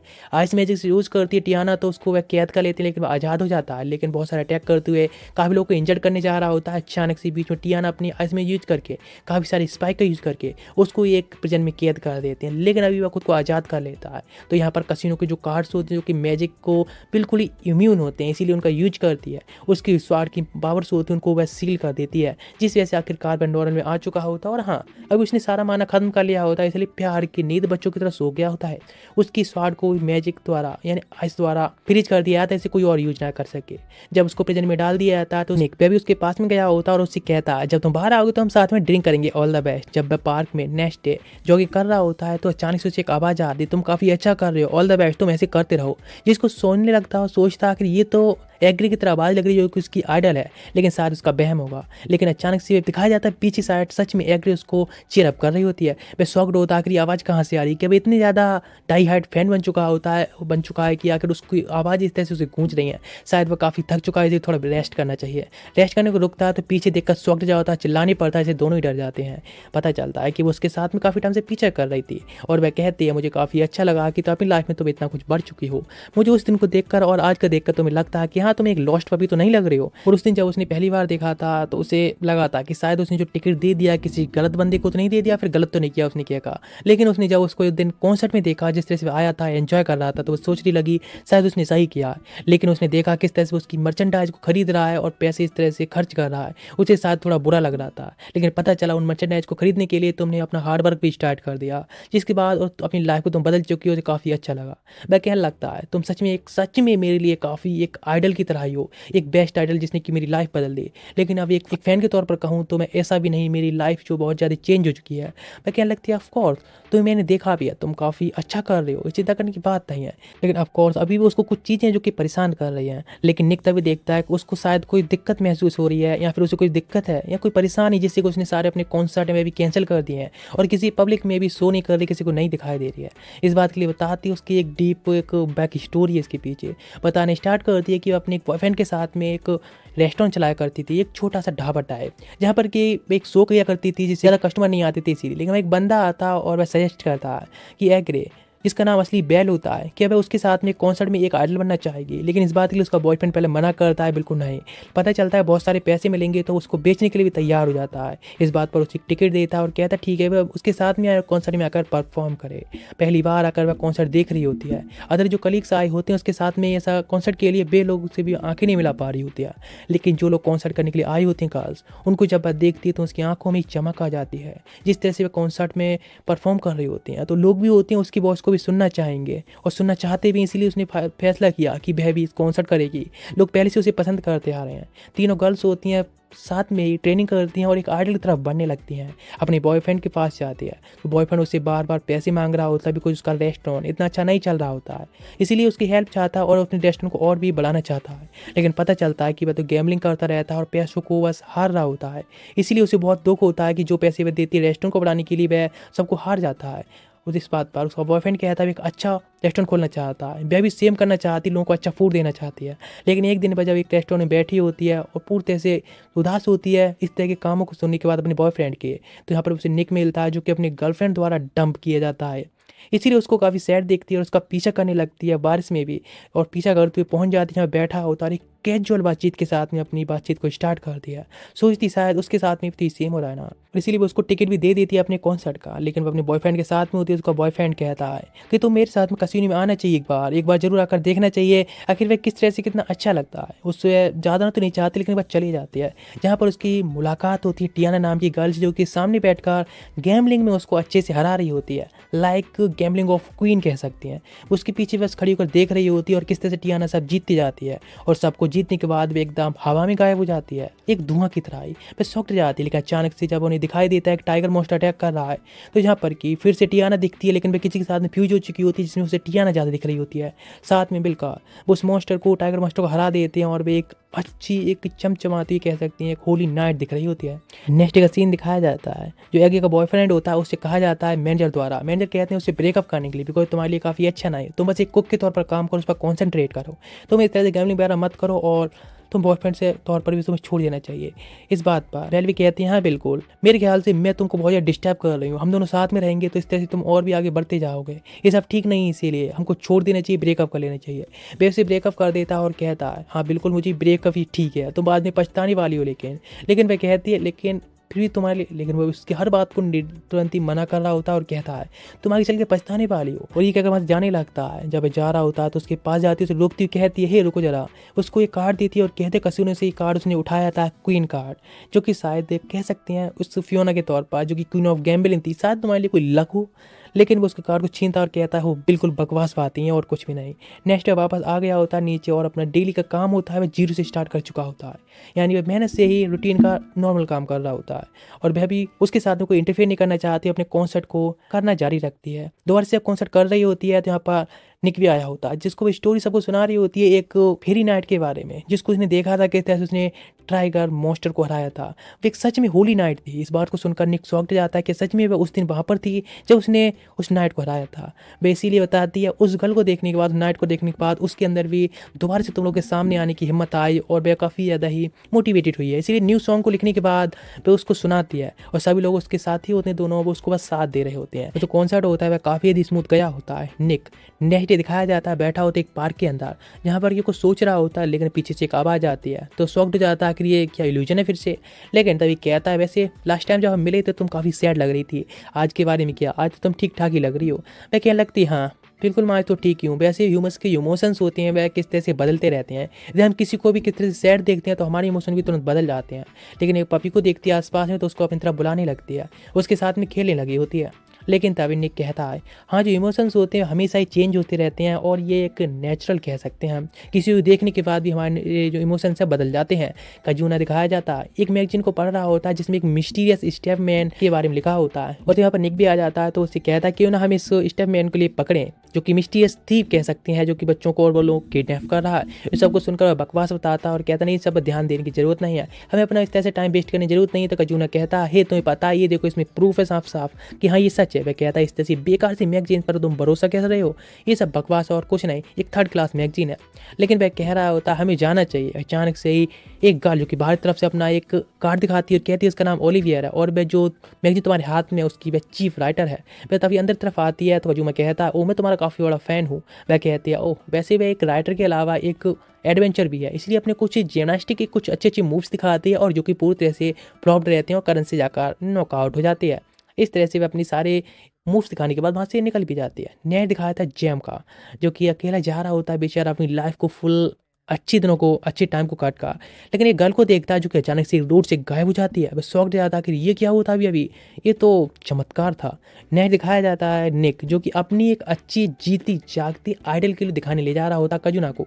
कजुना कहता है उस थीप को पकड़ने के लिए, लेकिन कहता है जेम जेम खतरे में है, मुझे कुछ महसूस हो रहा है। अचानक से पहुंच जाते हैं उस जगह पर जहां उन्हें कुछ अजीब सा लगता है कि कोई उस जेम को मारने की ट्राई कर रहा है, और इसको पहचान लेते हैं कि ये भाई मिस्ट्रीज थीप है। लेकिन जब कजुना उसको देखता है तो वह कहता नहीं, मैं उसको देख सकता हूँ, वह कोई मिस्टीरियस स्टेफन नहीं है, बल्कि उसके ऊपर स्वॉर्ड फेंक देता है जिससे वह रिफ्लेक्ट हो जाती है। वह समझ शॉक्ड हो जाता है थी कि सच में वे लोग मुझे देख सकते हैं। अपने क्लोन्स को बनाता है, अटैक करने के लिए जंप कर देता कजुना, लेकिन वह बंदा भी ऊपर तरफ जंप करके चला जाता है और चेन से अटैक करता है। उस सारे क्लोन को खत्म करके वहाँ से भाग जाता है। कजुना कहता है भाग गया। लेकिन जैन जो कि दिखाया था एक बच्ची को बचाने की ट्राई कर रहा था, अपनी लाइफ को खतरे में डालकर। नेक्स्ट लोग जगह बैठे होते हैं, उस गर्ल का नाम रेन होता है, वहाँ की मैनेजर भी उसकी हेल्प कर रही होती है। वह खुद को हेल कर रहा होता है। सब लोग बात करने की ट्राई करते हैं तो पता चलता है वह बच्ची, उस बच्ची से पूछा जाता है कि वह बंदा उस तुम्हारे पीछे क्यों पड़ा था, तो वह कहती है पर्सनल रिवेंज कह सकते हैं, तो भरोसा नहीं करोगे, लेकिन वह हमेशा ही बच्चों को किडनैप करता रहता है। इस तरह के इंसिडेंट के बारे में उसकी मदर इसके बारे में इन्वेस्टिगेशन कर रही थी, लेकिन एक दिन वह लापता हो गई और पता चला वह हॉस्पिटल में भर्ती हैं, इसलिए वह बच्चों को किडनैप कर रहा है। इस बात के लिए तैयार हो जाते हैं बिकॉज जेमने और निक इस चीज़ को खुद देख चुके हैं, महसूस कर चुके हैं कि वह बंदा सच में है और वह चोर भी सच में है, इसलिए उसकी हर बात पर बिलीव करते हैं। इस बात को सुनकर गर्ल एक्साइटेड होती है और कहती है क्या तुम मुझे अपने डिसाइपल के तौर पर एक्सेप्ट करोगे, मैं तुम्हारे साथ में रहना चाहती हूँ और सीखना चाहती हूँ सब कुछ। लेकिन तुरंत ही उसको निक और बीच में आकर वह मैनेजर रोक लेती है बिकॉज जेम को एक गर्ल से धोखा मिला है, इसीलिए वह गर्ल को अपने पास नहीं आने देता है। लेकिन कजुना कहता है हमें फिर भी इसके बारे में देखना होगा उस थीप को पकड़ने के लिए, लेकिन सभी लोग तैयार होते हैं। लेकिन जेम कहता है तुम अभी बच्ची और 15 साल की यंग हो, डिसाइपल बनने के लिए तुम काफ़ी छोटी हो, तुम घर जाओ, लेकिन कोई भी उल्टी सीधी हरकतें करने की ट्राई मत करना, जस्ट आराम करना। वो तरफ हक करने के लिए जाना चाहती जेम को थैंक्स के लिए, लेकिन वे लोग उसको फिर से रोक देते हैं। नेक्स्ट कजुना कहता है मैं जानता था उस फेक थीप को मैं पकड़वा के रहूंगा, उसकी जो भी इतनी अच्छी इंटेंशंस है ना लोगों को बेवकूफ़ बनाने के, सबको डिस्ट्रॉय कर दूंगा। मैं जानता हूँ मैं कोई मिस्टीरियस बंदा नहीं है। इस तरह सबके डिस्कशन के बाद नेक्स्ट वे लोग पहुंच चुके होते हैं एक बाउंड्री गोल में, जहाँ पर कि बाउंड्री ले सकें। जब पहली बार सब लोग देखते हैं तो शॉक्ड हो जाते हैं। तभी टियाना पूछती है स्टेफमैन उस किडनैप के बारे में इन्फॉर्मेशन, लेकिन वह लेडी तो अपने ब्यूटी को चमकाने में इतनी बिजी होती है, उन लोगों को इग्नोर मार देती है। और वैसे इस तरह के एडवेंचर उसने पहले कभी नहीं देखे, इसीलिए इस तरह की हाई लेवल इन्फॉर्मेशन वो उसको रिवील करने से मना कर देती है। तो टियाना कहती है ओ वह हाई लेवल की और बाउंड्री है क्या, ज़्यादा बड़ी या फिर बाउंड्री है, तो कहने लगती है ऑफ कोर्स। और अब फोर्स्ड भी होती है बताने के लिए, तो कहने लगती है ये देखो हेल नाम का बंदा है जिसके ऊपर एक मिड लेवल की बाउंड्री लगी हुई है। तो मेरे ख्याल से सर्वाइवल गोल्ड के लिए मिड लेवल की बाउंड्री को सॉल्व करना इतना हार्ड भी नहीं होने वाला है। सब लोग जब सुनते हैं सर्वाइवल गोल्ड का नाम तो वे लोग शॉक्ड हो जाते हैं, काफ़ी इंप्रेस्ड, काफ़ी जेलस भी हो रहे होते हैं। सर्वाइवल गोल्ड, निक्की गोल्ड बहुत फेमस हो चुकी होती है। वहाँ पर एक बंदा डार्क स्किन वाला होता है और जो कि एक पोनीटेल और एक आई पैच वाला, वह कहता है वो इस तरह के एडवेंचर्स और जो कि इमेच्योर वे लोग क्या ही बाउंड्री पूरे कर पाएंगे, लेकिन वे लोग इस तरह से किसी को भी अपने ऊपर स्टेप डाउन कैसे करने दे सकते हैं। इसलिए टियाना कहती है ओ तुम्हें सकता है ना कि हम सारे ना कर सकते हैं, इसीलिए क्यों ना हम एक शर्त लगाएं, हम लोग यदि पकड़ के लाएंगे तो क्या बोलती हो। वह थोड़ा डर रहा होता है शर्त लगाने से, लेकिन पूछता कि क्या शर्त है, तो एक पोटली निकालती कौन सी और कहती ये लो ये मेरी शर्त रही, यदि तुम चाहो तो लगा लो। वह थोड़ा डर रहा होता है, लेकिन वह सभी से अनाउंस करती है यदि इस बार पर कोई और शर्त लगाना चाहता है कि हम उसको पकड़ ला पाएंगे या नहीं, तो आ जाओ, सबके पास मौका पैसा कमाने का। सब लोग ज़्यादा से ज़्यादा पैसे लगा देते हैं। नेक्स्ट वे लोग वहाँ से एक जगह आए होते हैं, बिल्डिंग पूरी से खंडहर होती है। उनके सामने एक बंदा आया होता है जिससे निक पूछने लगता है हेल के बारे में थोड़ी इन्फॉर्मेशन क्या कुछ है, लेकिन वह बंदा कहता नहीं हम इस तरह से किसी के बारे में भी कोई इन्फॉर्मेशन नहीं दे सकते हैं। तो पूछता है कि आसपास में कुछ ऐसा कुछ गड़बड़ चल रही है उसके बारे में थोड़ा बता सकती हो क्या चल रहा है, तो उसको कुछ भी नहीं बताता है, कहता हाँ सब कुछ नॉर्मल ही है। लेकिन जब वहाँ से जाने लगी हो तो खुद ही इन्वेस्टिगेशन करने के लिए तो बंदा एक चेतावनी देता है कि नल गैवा नाम, इस नाम को तुम याद रखना, ये बंदा कुछ अजीब है और थोड़ा तुम्हें ध्यान रखना चाहिए। नेक्स्ट वे लोग वहाँ से निकल जाते हैं, उसकी हेल्प के लिए थैंक्स कह का। आगे तरफ जब बढ़ते हुए जा रहे होते हैं, बात कर रहे होते हैं उस बंदे के बाउंटी मैन को पकड़ने के लिए, लेकिन तभी कुछ लोग आते हैं उनसे टोल इकट्ठा करना चाहते हैं कि टोल तो यहाँ पर आयो इसीलिए, लेकिन करण और निक मिलकर आसानी से सबको ढेर कर देती हैं। ढेर करने के बाद भी हेल के बारे में इन्फॉर्मेशन मांगते हैं। वे बंदा बता देता है और पेमेंट मांगता है, मुझे पेमेंट तो मेरी इन्फॉर्मेशन के लिए। इस बात पर वे उसको पूरी तरह से इग्नोर मारते हैं, लेकिन जैम थोड़ा सा दिल का अच्छा होता है, इसीलिए उसकी हेल्प करने के लिए कहता है ठीक है। उसके बाद पूछते कि तुम्हारी बॉडी के साथ में कुछ गड़बड़ है, तो वह कहता हाँ बिल्कुल, रात में मुझे नींद नहीं आती है, कुछ बुरी तरह के सपने भी आते हैं, वैसे तुम्हें क्या फर्क पड़ रहा है, ये मेरी पर्सनल बॉडी है तो इसलिए तुम इंटरफेयर नहीं कर सकते, तुम बस एक इंट्रूडर हो। वह कहता है कुछ दवाई देती हूँ, ये लो, ये तुम्हारी रीपेमेंट समझ लेना, इसको खाना आराम से शाम सुबह तुम ठीक हो जाओगे, लेकिन वैसे तुम्हारी इन्फॉर्मेशन की थैंक यू। वह थोड़ा और शांत होता है और कहता है ठीक है, लेकिन हेल के बारे में याद रखना, मैं भागने में बहुत ज़्यादा एक्सपर्ट है। बहुत स्पीड से भाग कर निकल जाता है और किसी को पता भी नहीं चलता किधर से भाग गया। फिर ध्यान देते हैं और आगे तरफ चले जाते हैं जहाँ पर उन्हें हेल की इन्फॉर्मेशन मिली होती है कि उधर हेल हो सकता है। उसके रूम में पहुँचते हैं जो कि खंडहर होता है, जहाँ पर अपनी गर्लफ्रेंड के साथ में टाइम एंजॉय कर रहा होता है। वे लोग कहते हैं कि हम लोग तुमको पकड़ने आए हैं या फिर कहते तुम्हारे सर पर जो बाउंटी है उसको लेने आए हैं। बट डर कर भागने लगती है उसकी गर्लफ्रेंड, तो वही भागने की ट्राई करता है, लेकिन सामने से कजूना आता है और उसको रोक लेता है। इस तरह से उनको बांध लिया जाता है, लेकिन वहाँ एक प्रिस्ट आता है और कहते हैं आखिर तुम लोग कौन हो और इस तरह से तुम उसे नहीं ले जा सकते। वे लोग कहते हैं आखिर उसका मतलब क्या है, हम क्यों नहीं ले जा सकते। तो कहता है भाई मेरा एक पेशेंट है, इसलिए मैं उसको पूरी तरह से हील कर रहा हूँ, उसको बीमारी को ठीक कर रहा हूँ, इसलिए तुम इस तरह से मेरे पेशेंट को नहीं ले सकते। निक कहता है तुम्हें पता है ना भाई क्रिमिनल, हम उसकी बाउंड्री को लेने आए हैं पर, इसलिए उसे पकड़ने आए हैं। वे कहने लगता है हाँ ठीक है, लेकिन मैं लास्ट बार उसको हील करना चाहता हूँ, लास्ट एक हीलिंग के तौर पर बची है, उस ट्रीटमेंट के बाद तुम ले आ सकती हो, कुछ दिक्कत नहीं है। निक कहता है तुम्हें पता है ना उसके बाद शायद वह जहाँ जाकर एग्जीक्यूट भी कर दिया जा सकता है, तो तुम्हारी जो भी हीलिंग वगैरह है बेकार जा सकती हैं। इस बात पर वह प्रिस्ट कहता है मुझे फ़र्क नहीं पड़ता है, मैं जानता हूँ, अपना काम कर रहा हूँ। उसकी बात पर जेम भी कहता है हाँ बिल्कुल, प्रिस्ट होते हैं हमेशा ही लोगों को बचाने की ट्राई करते हैं, चल लास्ट पलों में ही क्यों ना सही, उनको सील करने की ट्राई करते हैं, बैठ देते हैं। तो बंदा पूछता है क्या तुम प्रिस्ट हो, मैं कहता हाँ बिल्कुल, हम लोग बेसिक लेवल की दोनों ही प्रिस्ट हैं, इसलिए मैं समझ सकता हूँ इस बात के लिए। और मुझे ये भी पता है कि तुम येलो डीमन डिसीज को हील करने की ट्राई कर रहे हो, जिसको तुम्हें पता है कितनी हार्ड, और इस तरह से तुम यहाँ पर आकर उसे हील कर रहे हो। मैं कहने लगता है मेरा काम है, मैं वही कर रहा हूँ एक प्रिस्ट के तौर पर, जिसको केवल प्रिस्ट ही कर सकता है। लेकिन तभी कजूना पूछता है वैसे क्या तुमने एक किडनैप के बारे में सुना है स्टेपमैन नाम से, जो कि बच्चों को कुछ के कैंडीज वगैरह देता है और उसे किडनैप कर लेता है। इस बात पर हेल कहता है ये जगह पूरी ही किडनैपर से भरी हुई है, यदि यहाँ पर एक आध कोई किडनैपर हो तो बात भी करें, और एक आध की कोई बात ही क्या करता है, कोई फर्क नहीं पड़ता। प्रिस्ट कहता है हाँ बिल्कुल, मुझे इससे फर्क नहीं पड़ता, ना ही मैंने कोई इन्फॉर्मेशन ढूंढी है। नेट दिखाया था हेल को पकड़ने का टास्क होता है, वे लोग आने से पूरा कर देते हैं, जिस पर उनकी बैट लगी होती है सारे लोगों से या फिर पोनी टेल वाले बंदे से, वह पूरे पैसों को ले आई होती है। लेकिन वह बंदा कहता है पता है यहाँ पर तुमसे बेस्ट भी एडवेंचर्स हैं। वह कहने लगता है हाँ मुझे फर्क नहीं पड़ता, और फिर रिसेप्शनिस्ट के पास आकर वो पैसे देती हुई कहती है ये लो सभी लोगों के लिए पार्टी हो जाएगी। यानी फिर इस तरह से पैसों को खर्च कर देती है, इससे लोगों की फ्रेंडशिप होती है, इस तरह बढ़ जाती है। लोग तो कहते हैं वाओ इसने तो हमको पार्टी दे दी। इस बात पर इस बात से पॉइंट एल के काफ़ी सारे फ्रेंड्स होते हैं, अब कम भी होते जा रहे होते हैं, लेकिन उनकी रेपुटेशन काफ़ी अच्छी हो रही होती है। तो निक पूछता तभी क्या कोई इन्फॉर्मेशन है तुम्हें उस स्टेपमैन के बारे में, या फिर कोई ऐसी इन्फॉर्मेशन दे सकता है। उसके पास में ये सारी इन्फॉर्मेशन बिल्कुल नहीं होती है, वे कैसा किडनैपर इसके बारे में किसी के पास कोई इन्फॉर्मेशन नहीं होती है ज़्यादातर। इसीलिए पूछते क्या कोई ऐसा बंदा है जिससे हम इन्फॉर्मेशन ले सकते हैं, जो भी डिटेल्स होती हैं उस बंटी के बारे में, या फिर जिस असली व्यक्ति को पकड़ने आई होती हैं स्टैपमैन को, उसके बारे में उसे दे दी जाती है, और कितना कुछ प्रेस वगैरह या जो भी होता है सब दे दिया जाता है। लेकिन इसके बारे में एक बंदे को भी बताया जाता है कि हाँ वो उससे सारी इन्फॉर्मेशन निकाल सकते हैं। तो पता चलता है जिस बंदे से बताया गया है वह ओलिविया है, जिससे हम लोग पहले ही मिल चुके हैं। निक कहता है सच में तो काफ़ी ज़्यादा कॉन्फिडेंस की बात है, लेकिन ये जगह बैठकर बात कर रहे होते हैं। कजूना कहता उस दिन वह जो भी चोर था उसको मैंने देखा, लेकिन वह इनविजिबल था, लेकिन वह चेंज का जरूर यूज कर रहा था। इस बात पर करण कहती है जब लोग ये मेरे ऊपर गिरी थी तो मुझे भी लगा था कि उसके ऊपर काफ़ी ज़्यादा हैवी वेट है उसका। तो इस बात पर थोड़ा सा शक करते हैं कि शायद ओलिविया खुद ही एक स्टेपमैन हो सकती है। इसीलिए निक जाता है ओलिविया के पास और उससे बात करने की ट्राई करता है। क्या तुम अपने बारे में बताना चाहोगी, इससे तुम बच्चों को तुम भी तो कैंडी देती हो ना। सारे लोग होते हैं बाहर तरफ चले जाते हैं, से भाजने की ट्राई ना करे, चाहे वो को घेर रहे होते हैं। लेकिन वह कहता है तुम क्या बच्चों को किडनैप करती हो। वह कहने लगती है तुम क्या बात कर रहे हो, मैं तो नहीं जानती तुम क्या कह रहे हो। वह कहता है तुम बच्चों को कैंडी देती हो, उसके बाद किडनैप करती हो, इस तरह से तुम छत से छत कूदती रहती हो। लेकिन इस बात को वह बिल्कुल ही मानने को तैयार नहीं होती है। जिस तरह से निक हर एक वजह से बता रहा होता है किस तरह से उस पर उसको शक है, तो उस बात को मान जाती है कि हाँ शायद अब वह पकड़ी जा चुकी है। इसीलिए टेबल पर किक करती है, उसके 2 टुकड़े कर देती है और छत से छत का छेद करके ऊपर भाग जाती है। कोई समझ ही नहीं सकता किस तरह से भाग सकती है, लेकिन टेबल वापस आकर वहीं गिरी होती है सेम जगह पर। नेक्स्ट वे लोग जेम के पास में आकर बैठ जाते हैं और सोचते हैं सच में ये तो ओलिविया थी, वही जिसको हम इतने टाइम से ढूंढ रहे थे। हम कह भी नहीं सकते कि वही स्टेपमैन किडनैपर भी थी। कजूना कहता है कि वैसे पता नहीं किस तरह की साइको जो कि अपने बारे में तरह से आर्टिकल्स लिख रही थी स्टेपमैन के तौर पर, अपने किस तरह के वर्जन को वो सबके सामने दिखाना चाहती है।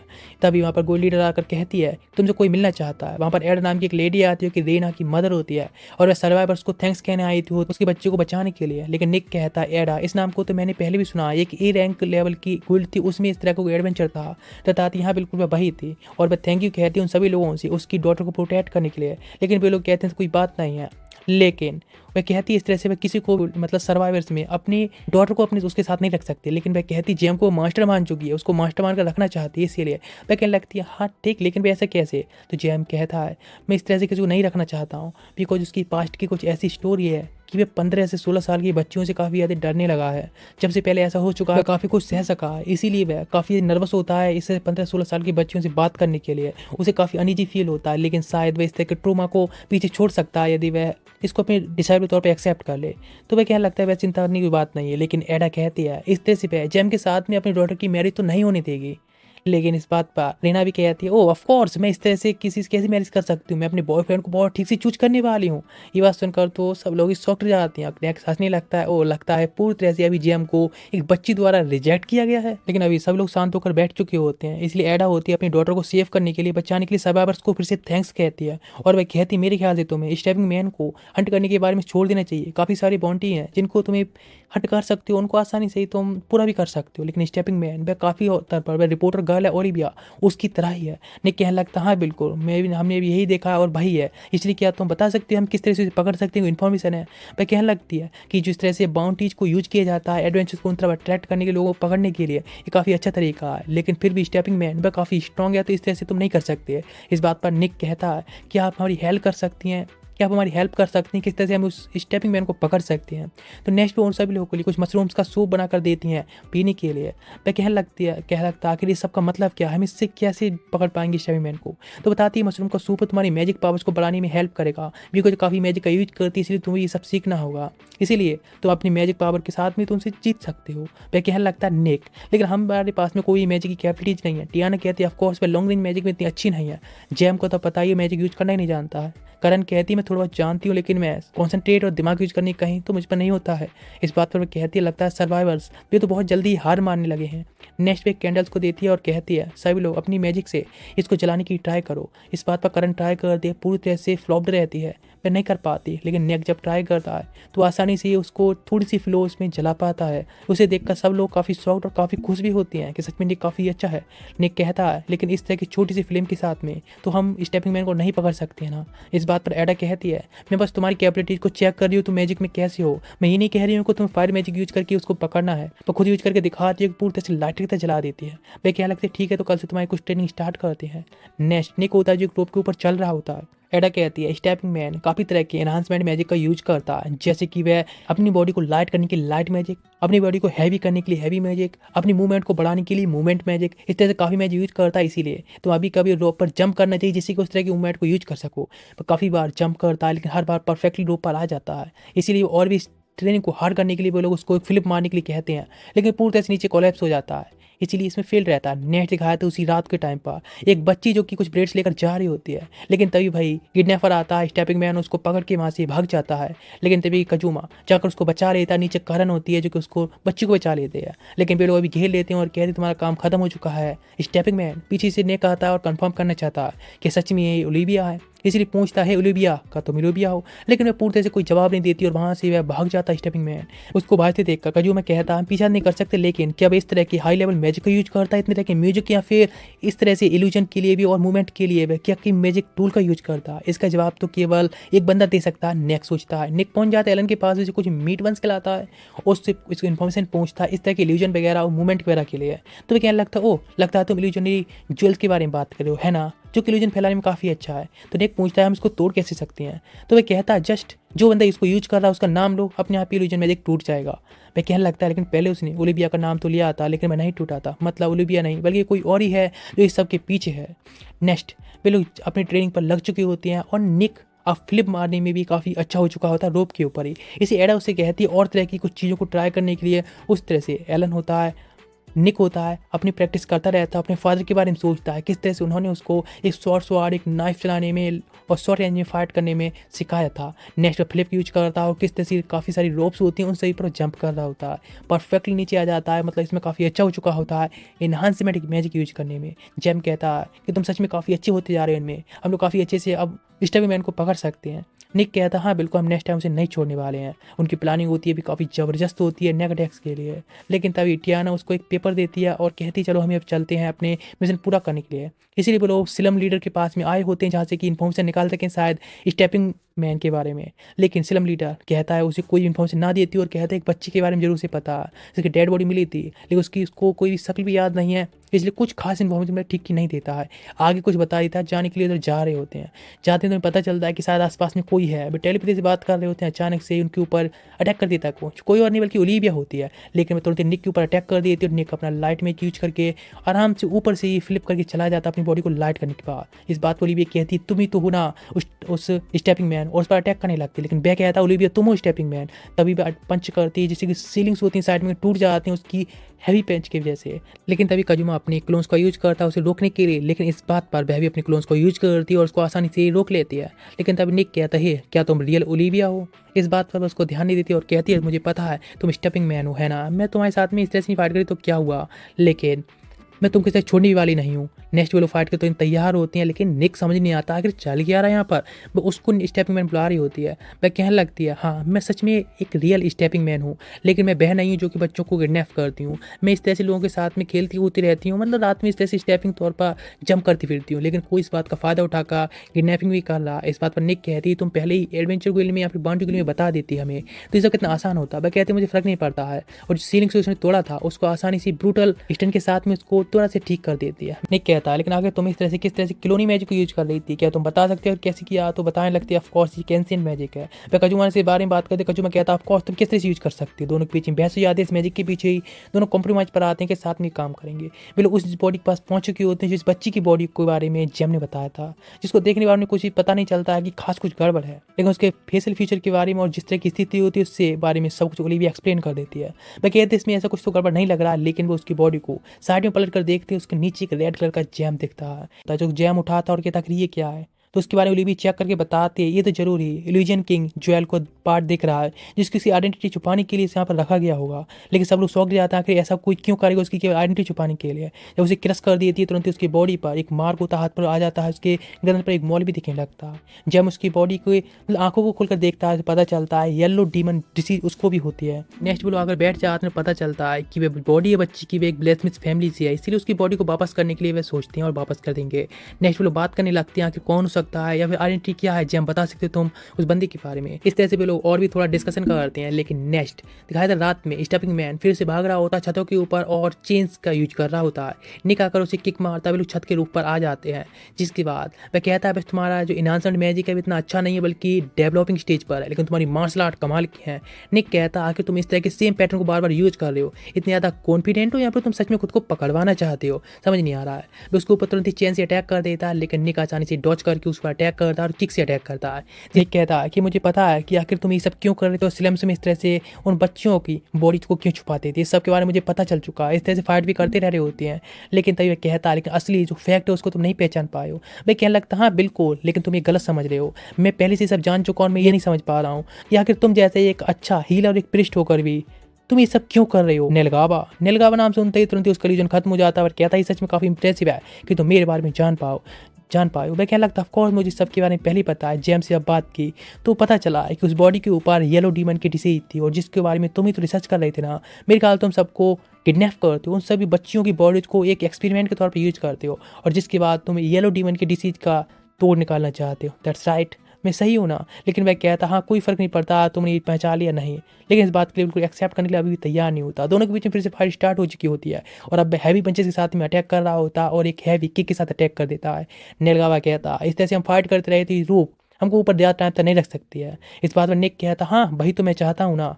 नेक्स्ट किक के साथ में लोग नीचे पहुँच चुके होते हैं। जब आसपास में देखता है शॉक हो जाता है, चारों तरफ से उसके पार्टी द्वारा घेर लिया गया होता है और जो रूप होती है वह भी पहले से ही टूट चुकी होती है। जम कहता है इस तरह से एक हीलर होने के बाद भी इस तरह से लोगों की जान खतरे में क्यों डाला था, उनको क्यों किडनैप कर रहा था। वह कहने लगता है येलो डीमन डिसीज उसकी वजह से उसकी डॉटर की लाइफ चली गई थी, इसलिए उसको हील करना चाहता था। जैम कहता हाँ तुम्हें पता है ना इस तरह की डिसीज को अब तक कोई भी सॉल्व नहीं कर पाया, यहाँ तक कि उसकी डॉटर वह भी ये सब करने की ट्राई कर रही थी और वह ब्लड के संपर्क में आने की वजह से मारी गई।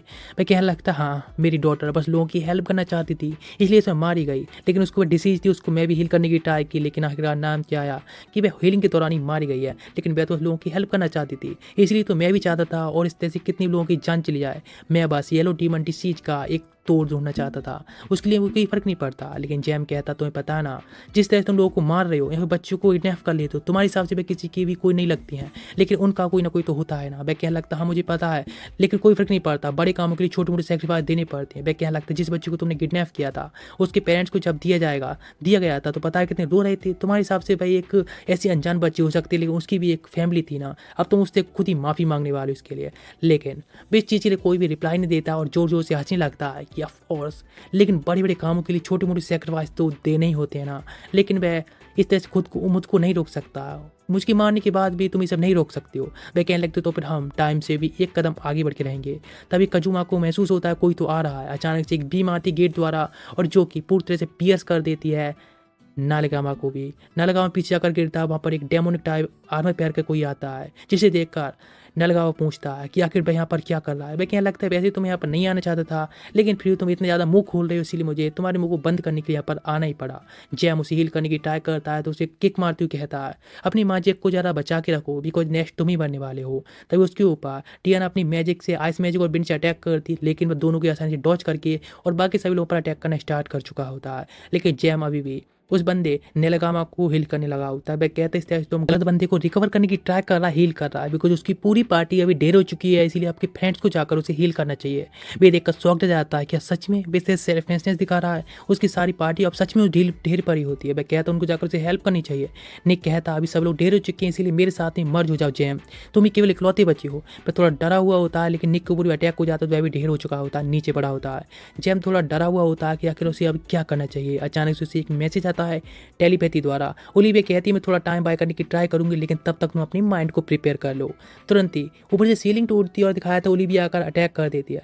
तुरंत ऊपर दिखाया था ओलिविया आती है और जाकर अटैक कर देती है उसी डीमन आर्मर वाले बंदे के ऊपर, और वह कहती है ओह थीप कहीं की जो कि एंशिएंट चीज़ों को रिलैक्स को चुराते हो, और जहाँ तक कि डीमन गॉड्स के जो भी सर्वाइवर्स बर्सपर्स होते हैं उन सभी को तुम ये चीज़ें देते हो। और सच में तुम तो यहाँ पर अब ढेर होने वाले हो, यहाँ तक कि व्हाइट मास्क कहीं के। वह कहने लगता है कोई फर्क नहीं पड़ता, तुम ढेर होने वाले हो। अटैक कर देता है अपनी स्वाड के साथ में, लेकिन वो उसकी स्वाड को केवल अपनी बेयर हैंड से पकड़ लेती है और उसको पीछे तरफ जाकर स्पीड से अपनी किक से अटैक कर देती है, जैसे दूसरी तरफ जाता है। लेकिन वो उसके ऊपर पंचेस की भी बारिश कर रही होती है, उसकी मास्क को आखिरकार क्रैक्स आ जाते हैं, लेकिन वो अपने आप हील होने लगता है। तो वो कहने लगती है ओह ये जरूरी कोई एंशिएंट टाइप वो मैजिक टूल होगा, इस तरह से खुद को हील कर रहा है।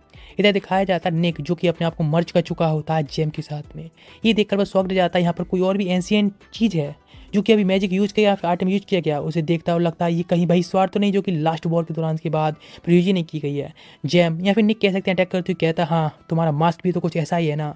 लेकिन तभी अचानक से वह यूज करता है एक मैजिक को जिससे कि ओलिविया को दूर कैद कर देता है, जिसके अंदर हीट ग्रेविटी बहुत ज़्यादा होती है। बताना स्टार्ट करता है ये एक एंशिएंट मैजिक है, ये उसी एंशिएंट टूल द्वारा यूज किया जाता है, जिसके अंदर बहुत ज़्यादा प्रेशर होता है, बहुत ज़्यादा ही हीट भी बढ़ती जाती है, इसलिए कोई भी इसके अंदर से निकलना नामुमकिन होता है। लेकिन जब जेम उसको बचाने की ट्राई करता है तो कजुमा कहता है नहीं उसको उस पर फाइट पर ध्यान देना चाहिए। जैसे ही आकर अटैक करता है तो जेम उसको आसानी से ही ब्लॉक कर लेता है, लेकिन बहुत ज़्यादा स्पीड मूवमेंट इन्हांसमेंट यूज करके स्पीड से अटैक कर रहा होता है, जिसको बंदा डॉच करने या ब्लॉक करने में भी कामयाब ठीक से नहीं हो पा रहा होता है। लेकिन मैं देखता है कि हवा के अंदर भी सेम इन मूवमेंट को यूज कर पा रहा होता है, हवा को स्टैपिंग के तौर पर यूज करके ही। लेकिन दिखाया तो ओलिविया जो कि अभी भी अंदर होती है, लेकिन अब पूरी कोशिश करती है अपने मैजिक के साथ में उस मैजिक सर्कल को डिस्ट्रॉय करके अटैक कर देती है एक पॉट के साथ में, जिसके बाद दिखाया था वह डीमन टाइप आर्मर वाला बंदा अटैक कर देता है जेम के ऊपर, जो कि उसको हट भी कर देता है। लेकिन जेम भी तो यही चाहता था कि उसको आकर हिट करे, और तो उसी स्वाड यानी कजूना से कहता है अटैक करने की, और अटैक आकर सीधा उसके फेस पर लगता है, जिसे देखकर सब लोग शॉक्ड हो जाते हैं और कहते हैं शायद उसका काम खत्म हुआ। लेकिन वो स्पेस के अंदर से उस वेपन को निकालता और खुद को फिर से रिकवर कर लेता और कहता मुझे लगा नहीं था कि तुम लोग इतनी स्ट्रांग हो गई, लेकिन अभी तो मैं जा रहा हूँ कि अगर स्केप कर जाता हूँ तो एक बहुत बड़ा ब्लास्ट कर जाता है। पूरी बिल्डिंग तो तबाह हो चुकी होती है, लेकिन लकीली कोई भी बिल्कुल हार्म नहीं हुआ होता है, इसीलिए सब लोग देखती हैं नेलगावा के ऊपर। लेकिन नेलगावा को जेम जब सेव करने जा रहा होता है तो भी कहते कोई फायदा नहीं। नेलगावा कहता है कि येलो डीमन डिसीज से वह भी पूरी तरह से ही इन्फेक्टेड हो चुका है, इसीलिए उसको सेव करने से कोई फायदा नहीं, तुम लोग यहाँ से एस्केप कर जाओ, ये पूरी बिल्डिंग अब कोलैप्स होने वाली है, मुझे छोड़ दो। जेम लेकिन लास्ट टाइम उसको फिर भी हील करता है। बैक बिल्डिंग होती है अब कोलैप्स होने स्टार्ट हो चुकी होती है, लेकिन वह लास्ट टाइम कहता है कि वह स्वर्ग में जाने के बाद अपनी डॉटर से कहेगा कि मैंने एडवेंचर्स के साथ में फाइट की है। इसीलिए नेक्स्ट वहाँ पे पूरी बिल्डिंग कोलैप्स हो जाती है, लेकिन वे लोग बाहर जाते हैं। जेम बहुत सैड होता है, लेकिन निक कहता है चिंता ना करने के लिए, बिकॉज हमने उस प्रिस्ट की सोल को तो प्रोटेक्ट कर ही लिया ना, मतलब ईविल था वह ठीक हो चुका है अपनी आदतों से भी, इसलिए कह रहा है ईविल नहीं रहा। जेम कहता हाँ बिल्कुल, लेकिन पुली भी कहती है वैसे इस तरह से अभी शांत होने की जरूरत नहीं ना, तो खुश होने की जरूरत है, बिकॉज अभी पुटिंग मैन का तो मैटर खत्म हो गया, लेकिन वाइट फेस का मैटर भी बाकी है। बहुत बड़े करेक्टर्स हैं जो कि सामने आने वाले हैं, काफ़ी पावरफुल लोग भी आएंगे, हमको सबके साथ फाइट करना होगा। निकी सब गौर से सुन रहा होता है। फिर वह कहती वैसे मेरे मास्टर शायद आप मुझे परमिशन दे सकती हैं एंशिएंट वेपन यूज करने की। तब निक पूछता है ओलिविया वैसे एक बात बताओ, आखिर तुम असलियत में हो कौन, क्योंकि इस तरह से हमसे सबसे ज़्यादा स्ट्रांग हो और इतनी सारी इन्फॉर्मेशन भी रखती हो।